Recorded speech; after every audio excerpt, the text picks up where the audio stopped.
Hello kids, how are you all? Welcome to Khalsa Little Flower Learn from Home program. Students, open your English workbook. Let's start with workbook note of Unit 2 and let us know more. Read the paragraph and answer the question. First para. Mother Teresa was born in Albania in 1910 and died in 1997. Her real name was Agnes Gonza Bozegu.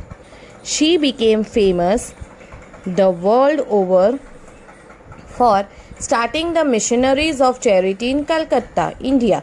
She began this work in 1950 and for over 40 years she looked after the poor, sick, orphans and dying. See here, mother Teresa was born in Albania. उनका born हुआ था 1910 में, उनकी death 1997 में हुई थी. उनका real name था एग्नेस गोंजा बोजेग्यू और वो बहुत चैरिटी वर्क करते थे. उन्होंने कलकत्ता से चैरिटी वर्क स्टार्ट किया था और 1950 में उन्होंने अपना ये वर्क स्टार्ट किया. 40 इयर्स तक उन्होंने वर्क किया एंड वो हमेशा गरीब और जो पुअर ऑर्फन जो होते थे उनकी हेल्प करते थे. First question, why was Mother Teresa famous? Mother Teresa क्यों फेमस थे? तो Mother Teresa became famous for starting the Missionaries of Charity in Calcutta. Second, what work did she do for over 40 years? उन्होंने 40 years तक क्या काम किया? She looked after the poor, sick and orphans and dying for over 40 years. यानी वो इन लोगों का ध्यान रखते थे. MCQ, mother Teresa become famous for starting the dash. क्या चीज़ स्टार्ट करने के लिए वो बहुत फेमस हुए थे? Missionaries charity. Second, she won the Nobel Peace Prize in 1979 for her humanitarian work. She was an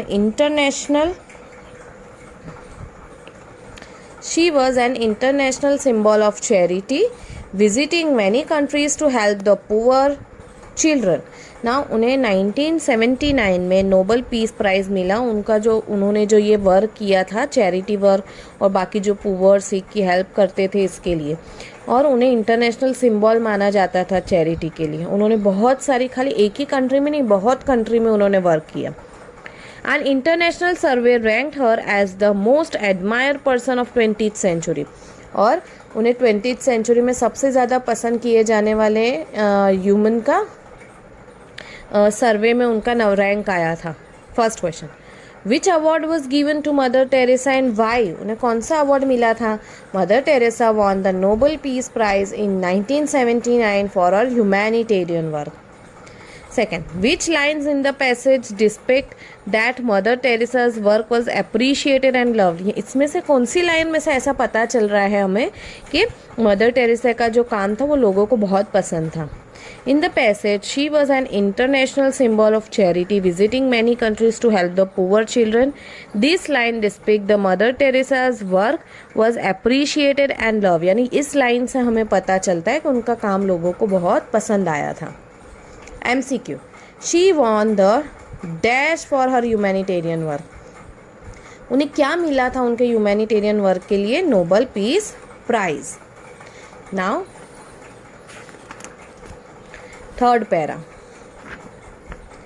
Edison was born in Ohio in the USA in 1847.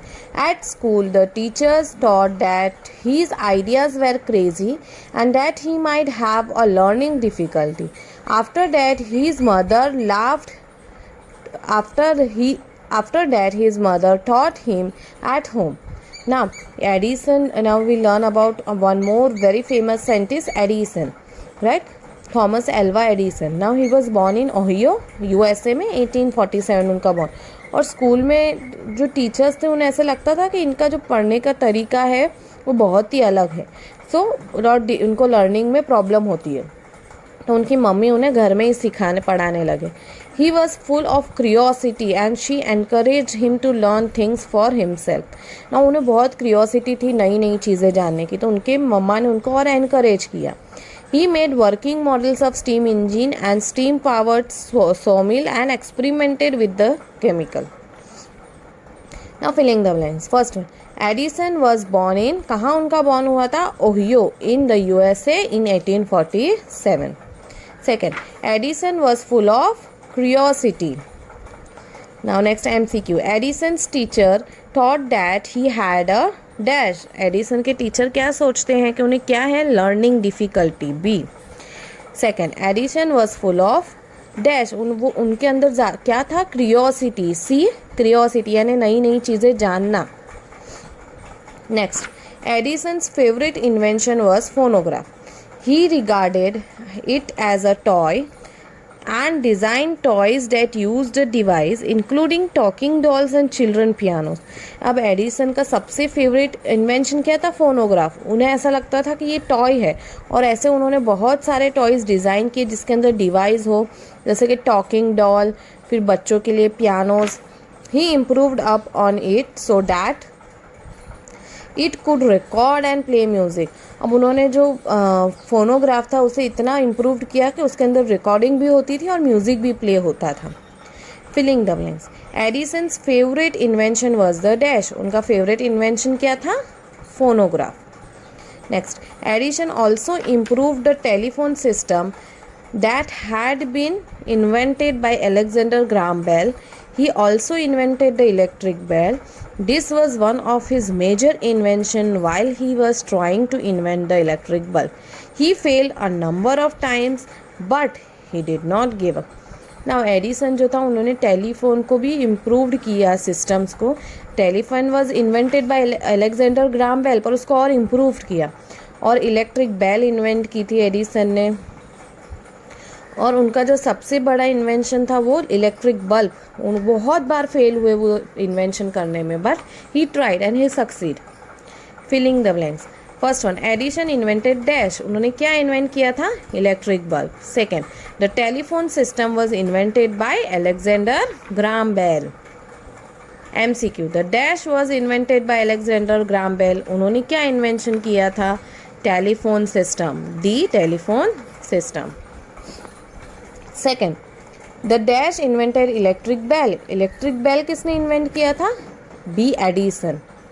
Now next, another Edison invented was the kinetoscope, a box containing a strip of photographs. When one looked into the box while the strip was moved, the object in the photos appeared to be moving. और दूसरा उन्होंने क्या invent किया था? Kinetoscope. एक ऐसा box कि जिसके अंदर स्ट्रिप्स थी फोटोग्राफ की, कि अगर हम उसे मूव करें तो ऐसा लगता था कि पिक्चर मूव हो रहा है. Now filling the blanks. Edison invented the dash. ये पैराग्राफ में क्या बताया गया है? उन्होंने क्या इन्वेंट किया है? Kinetoscope. Now next, spit keeps our mouth moist and soften our food when we chew. Without spit in our mouth we would have a hard time talking. Now see, spit यानी जो हम saliva जो हमारे mouth में होता है, जो हम स्पीट करते हैं, उसके वजह से हमारा माउथ सॉफ्ट रहता है और मॉइस्ट रहता है, और जो हम फूड च्यू करते हैं वो प्रॉपरली हम च्यू कर पाते हैं.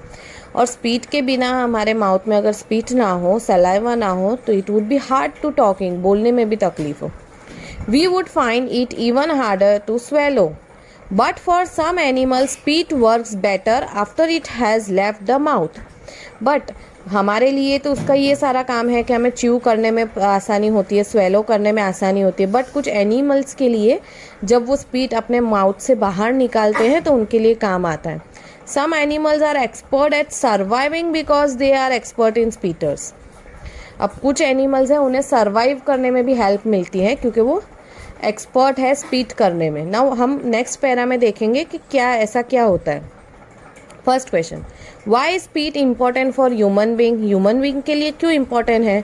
Spit keep our mouth moist, softens the food and makes it easy to swallow and makes it easy for us to talk.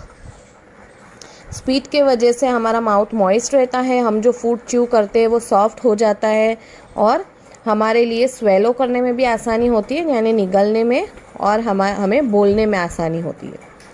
MCQ. Spit dash our food when we chew. Spit हमारा food जो होता है वो क्या करते हैं जब हम च्यू करते हैं, तो स्पीट की वजह से softens. B. softens. Now today you have to complete till paragraph number 7. In next lecture we will continue with paragraph number 8. Okay, bye everyone.